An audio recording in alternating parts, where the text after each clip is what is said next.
Hey, good morning. This is Steve Stites, Chief Medical Officer here at the University of Kansas Health System. We're brought back with you, broadcasting live from the Dolph Simons Family Studio, joined on my right, of course, by Hawkeye, and then by several special guests who we're going to get to in just a moment.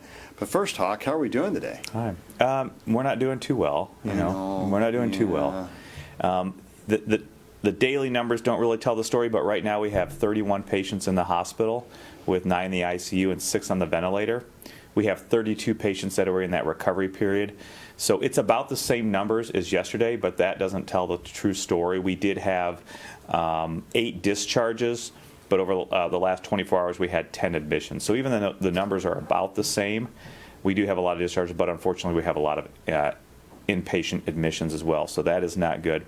Over in Hays, and our Western partners, they have currently 19 active infections in-house as well, and over the past week they have had 3 deaths as well. So those numbers in general are not good, and just the day-to-day numbers don't tell the whole story. It's the amount of discharges and unfortunately the amount of admissions that keep coming in. Yeah, those are difficult things, and Hays has been a real hot spot, but they also are getting patients in from lots of central and western Kansas that fill up that hospital. Hey, we're joined today by nurse practitioner Linda Bunton. Linda works at our Westwood location in primary medicine. She's going to share in just a moment how she believes she and her family contracted COVID-19. We're also joined again by Anil Gharmalker. I hope I said it right, Anil. I think I'm close. He's on his way to yet another procedure as he continues to battle the after effects of COVID-19 after he contracted it back in April. Same virus, 2 different outcomes. Everybody is susceptible. So it's going to be a great and I think a fascinating story because there is so much to unpack within this. You know, COVID-19 is hard. That's why we work so hard to have you try to follow those pillars of infection control wherever you go. And whereas therapy has improved things, it can still associate itself with a lot of heartache. Linda, talk to us a little bit about how it affected you and your family. Sure. My son is graduated from high school last year, and everything got shut down with that. And we actually had his graduation party on a Saturday towards the end of July. And we know that we were safe during that because anybody that left Sunday afternoon did not get COVID. He went to a graduation party Sunday night for another friend, and if you were around our family on Monday, you basically got COVID. So it was my son, my daughter, my husband, myself, my mother, who's turning 82 today, and my brother and his girlfriend. All of us came down with COVID. It's kind of interesting because I actually wore a mask because of what I do for a living to protect everybody while around that whole week because we had company in town that entire week. But I didn't wear a mask around my bubble, which was my son, my daughter, my husband, and myself. So when everybody was gone, I would take the mask off, which to me is kind of interesting because I ended up getting it anyway. We were very, very fortunate because we all basically had flu-like symptoms for about a week, and then we've all recovered from it, and we're doing just fine. So just kind of an interesting story. Well, thank you for sharing that. We're going to talk more about that in just a minute because bubbles are hard because I don't wear a mask inside my bubble, which is my family, and we do know that can put us all at risk. Anil, you're back to see us again. Thank you for a procedure later this morning. Thanks for being here and being willing to participate. You came down with COVID-19 while working. You had a trucking company and were making a haul when you became so very, very fatigued and sick. You had a hard time even getting back home. I think I was from Indiana back to Kansas because you were so tired. And then you were airlifted to us here at KU, and you've been in and out of the hospital several times trying to complete a recovery. What's happening now with you? Well, right now, last time I was here, they put a trach in because my airway had been closing for the last 3 months. So right now we were just recovering from that, and we're here today to try and do some steroid injections into the back of my vocal cords and hopefully avoid a larger procedure later. Yeah, those are hard because you can get a little bit of softening of the trachea there. We call it tracheomalacia. I bet that's what they're battling, little tracheostenosis.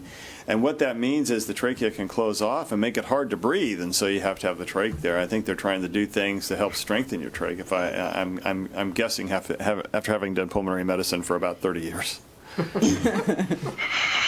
Well, she actually, they're trying to figure out what's causing the problem still, because it's not acting correctly, I think is what she said, Dr. Kraft. So they're still doing some research and kind of taking some stabs at it, so to speak. I guess every time they've looked at it, they either thought it was okay or it shouldn't have reacted to the steroids. So we're still kind of in the dark a little bit. Well, good luck with that. So talk to us a little bit about your family a little more than, so your mom's made a good recovery. She did, yeah. She, it's kind of interesting because we all had the fatigue, but we all had different symptoms. Like my husband didn't lose his sense of smell, so he would smell the milk that week because, you don't go out anywhere, and we just ate the groceries we had at home, and so he was our smeller of all the foods to make sure we weren't eating anything that was bad. We all had a decreased appetite. My worst symptom was a headache. I tell people I felt like I got hit by a 2x4 in the back of my head for about 6 days.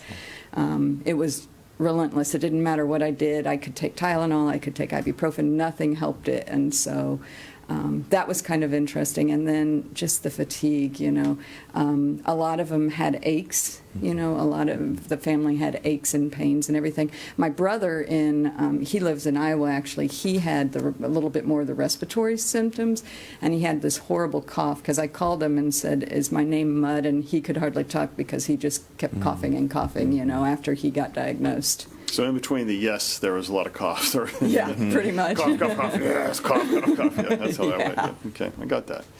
And so everybody's made a complete recovery, though, which is great news. And how far out are you guys from the COVID-19? We are about 2 months because we got it at the beginning of August. And are your kids back playing sport? I don't know if they do sports. But actually, both of them are at college. Okay. And they went to college. My son went to college on day 15 of the quarantine that he had. And he was symptom-free pretty much after day 6 or 7. Okay. So I felt comfortable that he could go to college. And then my daughter went about 4 or 5 days later. Yeah. So. Wow. All right. What schools did they go to? Mizzou. Oh, they're Tigers. Yeah. And you're here at KU. How does that work for you? Works great. My daughter says that the University of Kansas is paying for her tuition, so she loves it. Okay, so I went to MIZ. Oh, nice. ZOU. Thank you, Emma. Sorry. Come on now, pick that up. Logan, cut that out. I'm living proof that there are Tiger Hawks in the world, and that there are people who can cheer for both Mizzou and KU, and it got a whole lot easier after Mizzou deserted the Big 12 and went down to the SEC. I've not yet forgiven them. I know. Yeah. I agree. Yeah. But I'm old, so I can say that. I grew up on Big 12 and Big 8 prior to that. All right, well, let's see if there's questions out there from our media colleagues. Jill, we're not hearing any of that. Guys. This is Taylor, Channel 41. Hey, there you go. Hey, man, how are you? Good, thank you. So I won't make you get too into the details on President Trump and too much, but it's obviously the most high-profile case in the country so far. What you've seen yesterday with him coming back and knowing that he's still tested positive and hasn't been a certain number of days, that kind of thing, can you just give a sense of what you've seen from a medical perspective, watching the way that he has bounced back from this and what you're seeing from him as he comes back to the White House? Yeah, you bet. So I know he's been back to the White House. I know that he may have taken his mask off upon arrival, which that's part that concerns me the most. Wear the darn mask and protect everybody. But I think he got experimental therapy, which I don't really believe is available to everybody. It said compassionate use, but I don't know that everyone can get that. I don't think our folks can get the Regeneron drug. But I think that is going to be future therapy. I think the monoclonal antibody combinations, either there's a cocktail or Eli Lilly has a drug and it's a single monoclonal. I think that's going to be. I think that's going to really affect how we deal with COVID-19, Dana. I think that's a huge breakthrough. He got steroids and he got remdesivir. I'm guessing he got anticoagulation. I don't know if he did or not. And those are things he probably got a little earlier than most patients. But I also think a lot of patients would have gotten that had they been hospitalized and desaturated some. Once people get better and they don't need oxygen, they don't really need to be in the hospital anymore, so appropriate to get out of there and go home, but you're going to generally convalesce for a while. I think the big game changer there was the monoclonal. My guess is, and it's just a pure speculation on my part, is that Regeneron drug is going to really work, and it helped him a lot. So that's my thought, Dana. Yeah, absolutely. Moving forward, again, there's no one drug for treatment of this. We have a treatment algorithm. We have the remdesivir, the plasma, i.e., in this case, the antibody cocktail, steroids, and anticoagulation. Certainly, we would like to get to that point where if you are an outpatient, you can receive those drugs or some sort of antiviral drug, just as you do with influenza.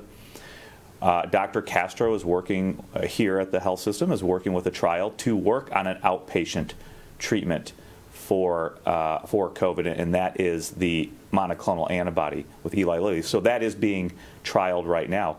Hopefully, moving forward, that will be available to more people, but we also have to understand that probably getting it earlier, as we assume Trump did from the information that's been put about when the diagnosis was, is probably going to be better than, say, 7 or 10 days after you've been diagnosed. So, I think he got all that, and we are working. There are trials right now to work on outpatient therapies. Just right now, we don't have any. I'll just say, clearly, we wish the president and his wife and the White House team that's been infected, the senators who are infected, and the press secretary and others who have all developed COVID-19, we wish them the best. I think it should be a lesson to all of us that SARS-CoV-2 doesn't really care who you are, doesn't care about your income, doesn't care about what state you're from, what political party you're in, the job you have. SARS-CoV-2 is indiscriminate in who it attacks.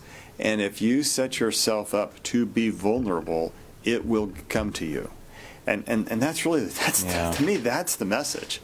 None of us is immune from it. All of us are susceptible if we don't follow the pillars of infection control. So let's go to you. With that thought, Linda. Because that's kind of what happened with your family. And I got to tell you, it concerns me because when I go home, my wife and I don't wear masks. And around our kids, when they come, we don't wear masks. And granted, that's kind of the decision we made. But your bubbles where you got in trouble. Who was your incident case, do you think? Who had it first? I think my son. Okay, so he brought it home, gave it to everybody because he was in your bubble. Looking back on all that now, would you do anything different? Well, I would try to wear a mask more. I mean, honestly. At home, because I'm sure you wear one at work or when you go out. Yeah. And probably, be a little less cavalier, I mean, cooking dinner, people are like, oh, let me try a bite, and so you're kind of in everybody's space, just kind of paying attention. Interestingly, I had a talk with both of my children Sunday. We were talking to them, and I told them on Sunday, I said, I want you to be prepared to wear a mask when you're at our house at Thanksgiving. Because you're no longer in our bubble. And they were like, what? It's like, I'm sorry, but, if you want to see your grandparents, when you're in Kansas City and you want to see us, you have to protect everybody, And they're like, well, we thought we had antibodies still. And I'm like, well, you can't guarantee that, so. Right. And. Because that'll have been a few months anyway, so you may not. We don't know about the risk of reinfection. And will there be others coming into your bubble who've not had COVID-19 at that point? Oh, yeah, I'm sure we'll see family members. So I think that's it, right? Yeah, I mean, and at this point I told them, you got to assume that you no longer have antibodies, because they went to school feeling like they were Superman, it's like, oh, I've got antibodies, walking in the door, and I told them, you can't guarantee it at this point. Interestingly, my husband and I both did donate plasma. Good for you. Were there other cases from that incident get-together that your son had gone through that you talked about? He didn't tell anybody, so nobody, because I asked him, I said, did anybody come up positive? And he's like, no, but it's the only thing that makes sense, because if you were in Kansas City till Sunday, you were fine. But it's the people that were there after he went to a party Sunday night. Yeah, and that's the only time anybody was out of the bubble. I think it is instructive and it's informative. So in our bubble, with my wife and I and our kids and their significant others, and our rule is that we if there's somebody has been sick, then you tell but we've all had a discussion and we've agreed on that risk. And we said, this is how we're going to do it, and this is how we're going to modify our lives, realizing that you have to cope with the world as it is. But when you go out in public and you go into other people's bubbles, you can't have a discussion about risk with every single person. And that's why you ought to wear a mask, is because you're protecting people. You know, what happened in the Rose Garden didn't need to happen, right? It didn't need to happen if people would wear a mask and just kind of respect each other with a virus that is indiscriminate in how it attacks. Anil Gharmalker, how is your family handling this? Because you were really, I mean, this has been hard for you. You've had a lot of health problems from this. Yeah, we've definitely closed in our bubble. It consists of just my wife and our two daughters. And we are doing the virtual school, and outside of that, anyone that comes into contact with us, everyone is masked up. There's a lot of concern since, you know, my recovery started over after our last visit to the ICU, that I may not, you know, be able even to withstand maybe a flu virus or, you know, something that might be innocuous at this point in time. Could cause a lot of trouble to our family. So, I mean, we're very, you know, cognizant going out in public, and in all honesty, we don't do much where there's large groups. I mean, we just are avoiding people for the most part.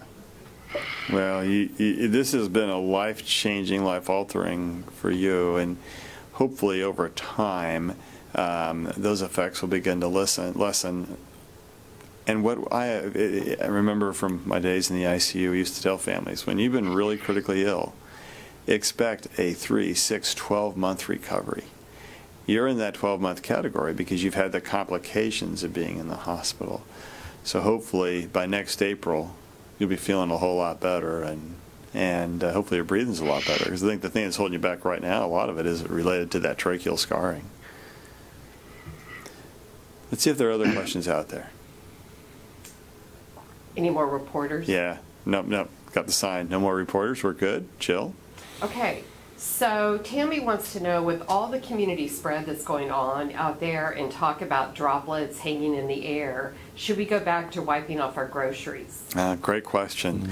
You know, Hawk, the thing about, and let's take on this bit about what's hanging in the air or not. I read the CDC thing again last night, and I read a couple of other articles around it. You know, it's pretty clear that the people who are into aerosol science use the term aerosol differently than the people who are talking about droplets. The reality is they're not very different, the way they're talking, but they're using different languages, and so it sounds like it's all scary. We've known that SARS-CoV-2 can hang in the air, and if you go into a place where the ventilation's bad, that you can pick it up, and it can be up in the air for a while. That's actually not new news. The CDC is coming forth and saying, well, yeah, this is true. Again, as you've heard us talk about in the program before, if that was the primary mode of spread, hospitals, the way we've done infection control, would be completely unsafe because our employees would all be getting it. Because we don't have every employee in an N95 mask on the SARS-CoV-2 ward or on the COVID ward. The reality is we're not seeing that happen, which means that the spread is still primarily by large and medium, even small droplets that can hang in the air for a while, but for the most part fall to the ground. And it's a very small number that are hanging in the air. Otherwise, we would have seen enormous spread inside the hospital, which we have not seen. And that's true nationally once you had the right PPE. Different story when people didn't have the right PPE. But once you get the PPE on, then I think it's been a lot safer. And then we're going to come back to the groceries question, but I want to take on this aerosol thought. That you have? Even to your point, before we had this, you know, current system in place of our PPE and universal masking in the hospital, we would have had much more spread in the hospital than we saw. So even the CDC says the vast majority is still due to close contact. And even the people who are talking about this, who've been pushing aerosol, say, we recognize this is not measles and tuberculosis. This is different. But part of the problem is they use the same word to describe different concepts because they're in different branches of science. And so it's confused the heck out of everybody. Yeah. But when you get to the bottom of the article, like, yeah, we recognize that what I'm calling a 0.2 micron droplet is what this guy's calling a 0.2 micron, but what he's calling it an aerosol and I'm calling it a droplet. So that just confuses everybody. Yeah. And that's the problem, is we've got funny language out there. The reality is this. Most of this stuff is spread by close personal contact within 6 feet. When you're around somebody's breath cloud, or you're in a room where the breath cloud is just sitting there and doesn't ever get ventilated. Can it be spread off surfaces like groceries, Hawk? I would say groceries less, but certainly high-touch surfaces like tabletops, door handles. If there is somebody who has the disease and 10 or 20 minutes before you come by is coughing a large amount onto those surfaces, and then you touch your face, your eyes, your nose, your mouth, it is certainly plausible. It is a very low proportion of the amount of people that will get it because of that. Because you have to touch the surface and touch a mucous membrane. Correct. It's not going to crawl through your skin. Right, and if it's on your hands, that's fine. If you're doing hand hygiene, it's going to kill it. It's going to destroy the virus. So it's really in that close proximity. So I don't really feel you necessarily need to wipe off all your groceries. What I would recommend is certainly before you eat or do anything else is the hand hygiene, washing your hands. The last thing I would point out is when they did talk about aerosol, they also said for the particles to really hang in the air, you've got to be breathing hard like at a choir practice or in a gym. So it's kind of limited. It's inside, poor ventilation, which often refers to low ceilings, and stuff in which you are doing things to expel a ton of the virus and push it out in the air repeatedly. And that breath cloud then can sit in that room because there's no ventilation. So surfaces, we're not thinking I don't wipe down my groceries anymore. I did for a while, but I quit doing that when this stuff about surfaces came back out. Claudia wants to know, Linda, did your son wear a mask when he went to his Sunday night party? He has not given me a definite answer, but I would guess no. I love our kids, don't you? I love children. Okay, Suzanne wants to know thoughts on how to safely celebrate holidays with the family, taking up where Linda said, hey kids, you're wearing a mask. That's a great question, Hawk. So what do you think about Thanksgiving? We were having this discussion. So our Thanksgiving involves one of my very best friends, he and his family, my mother-in-law, my wife and kids, her sister's wife and kids, and often we call them strays, people who don't have anywhere to go. So we usually end up with about 30 people over for Thanksgiving, 25, 30 people. And we have this big celebration. It's a hoot, and we sit around, tell stories, and you have to go around a table, and everybody has to go alphabetically and say what they're thankful for. And once you go from A to Z, you have to go from C to A. So it's a fun time. This whole thing, it's a big deal. Watch a little football.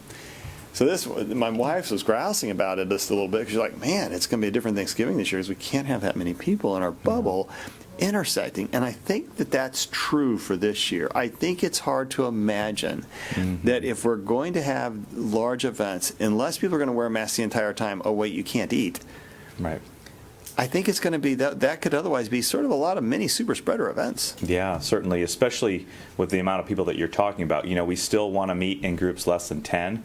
I think you may be able to do that safely. Again, the smaller groups really understand, because of the pandemic right now, understand who is, I don't want to say more important, but really who is vital to be in that close proximity. It can be done virtually otherwise. The other thing to do is maybe start considering quarantining 14 days before Thanksgiving Day, so everybody is staying together, not going out into public, not meeting in other large groups during that time prior to that day as well. Yeah, I think it's going to be really hard to do otherwise. And I would just say that maybe you could do it if it was going to be 75 degrees and be outside and maintain your social distance. But I think it's hard. And the thing about masks is I'd buy the idea that people could wear a mask the entire day, Linda.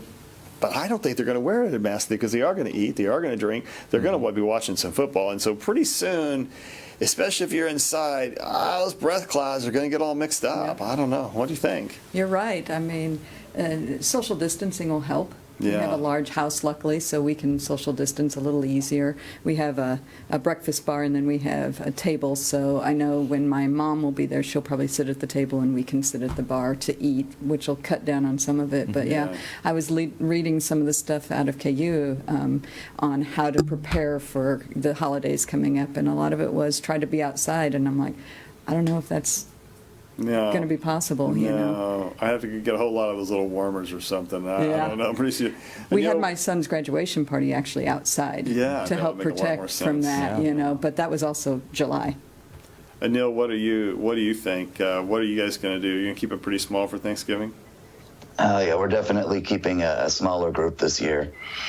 And honestly, the way things have been, that's pretty far out in the future.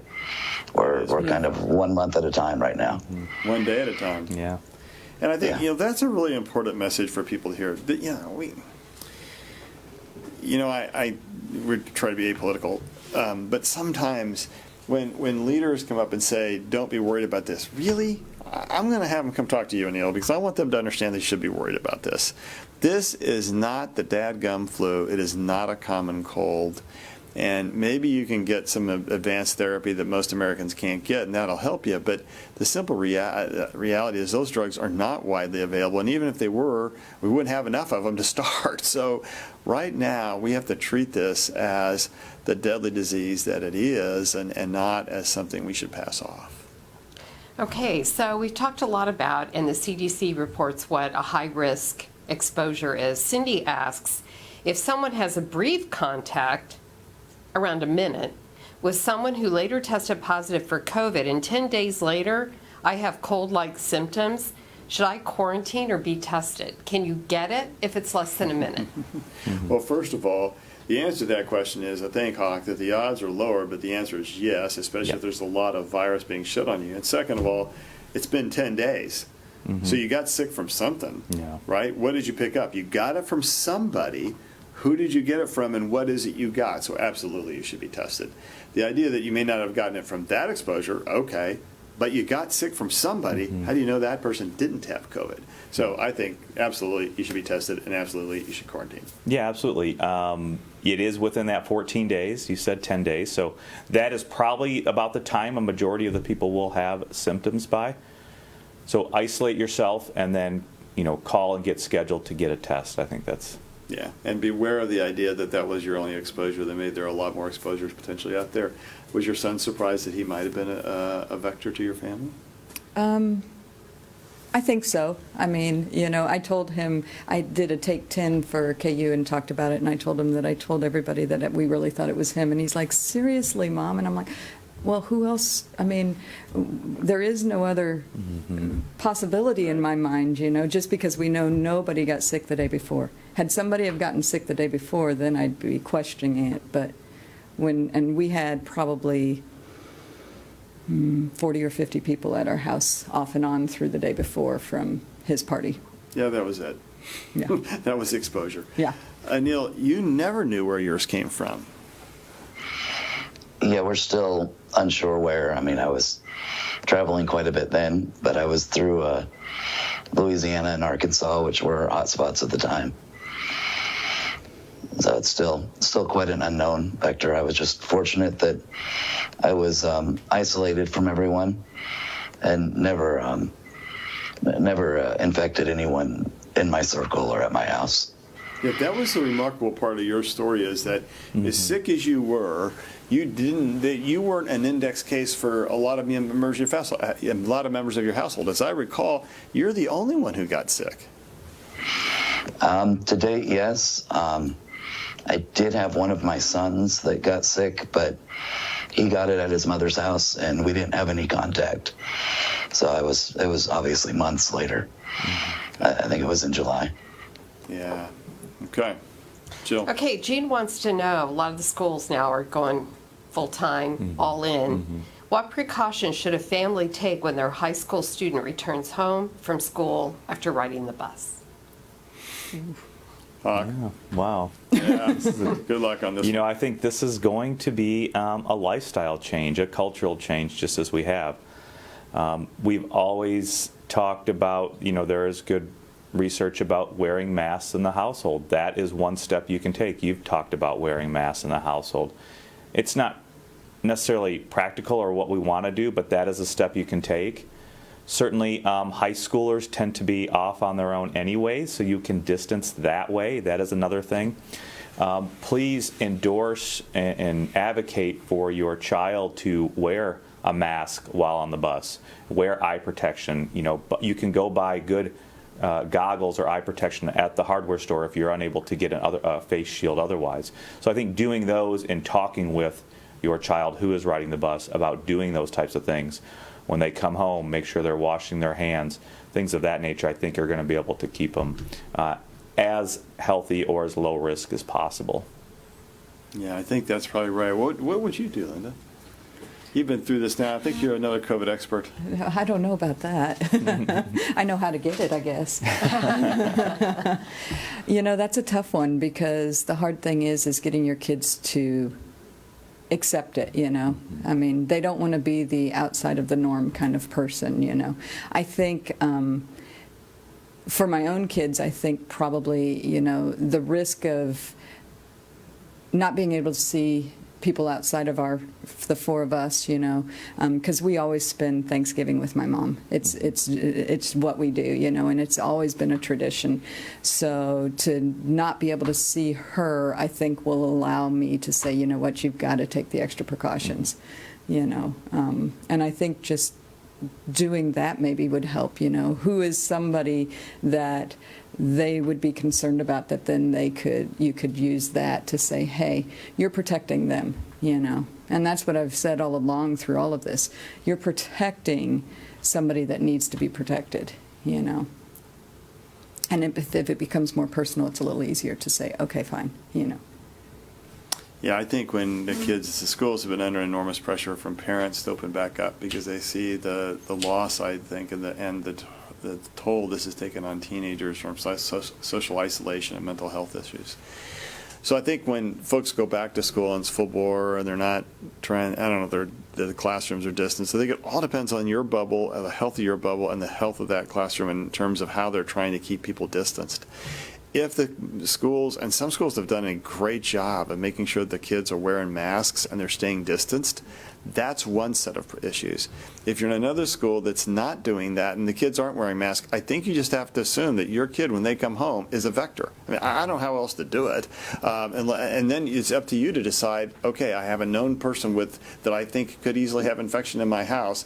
Should I go ahead and say everybody in the house has to wear a mask except when you're in your own room? Or are we just going to throw the dice? That's the question you have to have, and that is a personal question. That is not a medical question per se, because in that situation, you guys can all go into sort of an informed consent where everybody's talking together to decide how much risk they want to take. And you all can look at it and people will say, all right, we're all going to take the risk, ready, set, go. Or you can say, we're not going to take that risk. When you're at home, you have to wear a mask until we have effective therapy for COVID-19 and vaccination. And both of those are choices, and you just have to decide which choice you want to have within your house. And I think that's a very individual, very personal decision. Next question. All right, Paul wants to know, can a 16-year-old who recovered from COVID several weeks ago safely drive her 88-year-old grandmother? Well, that's an interesting one, Hawk. What do you think? Yeah. Can a 16-year-old who recovered? Yeah, recovered 16 days ago. Yeah, I would still use masks, absolutely. If you can separate in the car by any, if you can be in the back seat or a third row if you have a larger car, I think doing that is probably windows cracked safer. open, windows cracked open, something like that. Have some airflow through there. Yeah, I'd probably land on the same thing. We would let that 16-year-old go to work somewhere, or any. I mean, the 16-year-old is actually not the relevant portion. The relevant piece of this question is that you're 16 days post having had infection. I'm assuming you've been fever-free for 72 hours, that your symptoms are essentially gone, and that you're feeling pretty well back to normal. Yeah. Those will all have to be part of the story. If all those statements are true, you can probably do it. I don't think an 80-year-old ought to go out in public any more than they absolutely have to because of the high risk on an 80-year-old. So, but that's a different question, I suppose. Okay, Susan would like to have some clarification. She said, just to clarify, if someone has had exposure to someone positive, but both were wearing masks, should they quarantine for 14 days from the exposure? Does the exposed person need to get tested? Mm-hmm.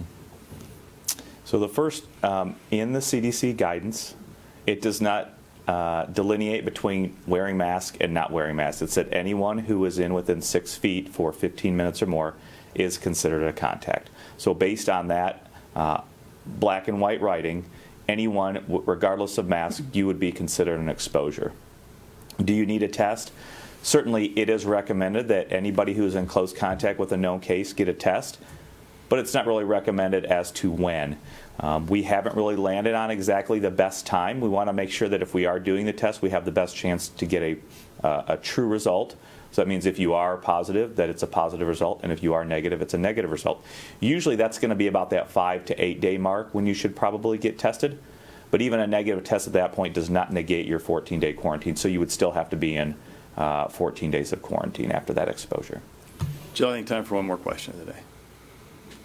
Oh boy, maybe I should get an easier one, but since I'm on this one, I'm going to let you guys tackle it. So Tom says, I have a 17-year-old daughter who 2 months ago tested positive for COVID. Wife got sick, but he and the son didn't get sick. Here's the problem. School contacted them and said that someone at his daughter's school now has tested positive through contact tracing, and my daughter needs to quarantine for 14 days. But the problem is they have plans. They have places they need to go and things that they already had on the books. Right. So she had it 2 months ago.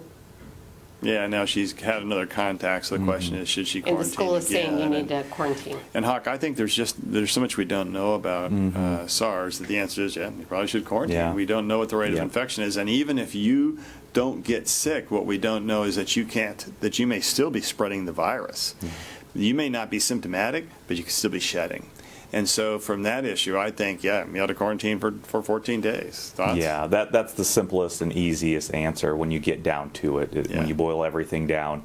Unfortunately, that is the guidance right now, that you do have to quarantine after an exposure as well. I think it's the right thing. Anil, as you look down the road, we wish you the very best. Final thoughts for today? Well, I mean, if I could go back in history and go back to April and figure out where I got it, I would definitely do things different. I would not live in fear, but I would definitely, be safe from going forward. I object to that interpretation that being cautious is being fearful. It's a lot more frightening to stare down your own mortality in minutes and hours than it is to try and avoid becoming a vector or having contact with one. I got nothing, Anil. That's the best I've heard anybody say it. Well done. Thank you. And just so the audience knows, Anil, this is the 4th time maybe on our program, he has volunteered his time to come back and help let people know how this can affect your life. And we owe a debt of unpayable gratitude to you for that. Thank you. Yeah. Linda, final thoughts? I think Neil said it perfectly, and my final thought would be just don't be so cavalier about it all. Yeah, it's really true. It's out there, Yeah. Hawk? I mean, he said it the best. I can't I go on know. that. To echo that, being cautious is not being fearful. We've tried to educate you with knowledge so you are not fearful, but you do understand how to be cautious and how to reduce your risk of getting it, spreading it to others, especially friends and loved ones, and trying to keep the spread of this virus down. But it's not out of fear, it's out of knowledge to take those precautions. Tomorrow, our guests are Broderick Crawford, the president of the NBC Community Development Corporation, and Dr. Alan Greiner, the medical officer for the Unified Government Public Health Department. Alan's been on our program before. I know Broderick. This will be a great program. These are two great folks. Broderick started here at KU a long time ago in the infectious disease division. He knew me when I was this big. Yeah, you did. You probably still had a little diaper on. They're going to talk about the details of a new NIH-funded effort to improve testing across Kansas with the goal of using this network when a vaccine becomes available. Hey, some photos. Some schools went back to full time. Sharon shows how kids can stay safe if everyone keeps wearing their masks. Good job, looking good. Hey, remember when we want to see how you are going to incorporate your mask into your Halloween outfit. So show us those photos. We want you to be safe, but we'd love to be able to broadcast these on the air and pretty soon we're still thinking 50 ways to love your mask. It's coming. We haven't forgotten about that. Anil Gharmalker, I wish I could say your last name right. I hope I got close. I'll say Anil. You're a beautiful human being. Thank you for being on this program. Linda, thank you for being, and to all of our listening audience. What Anil said, It's not fear, it's just being safe. We'll be here tomorrow. Thanks so much.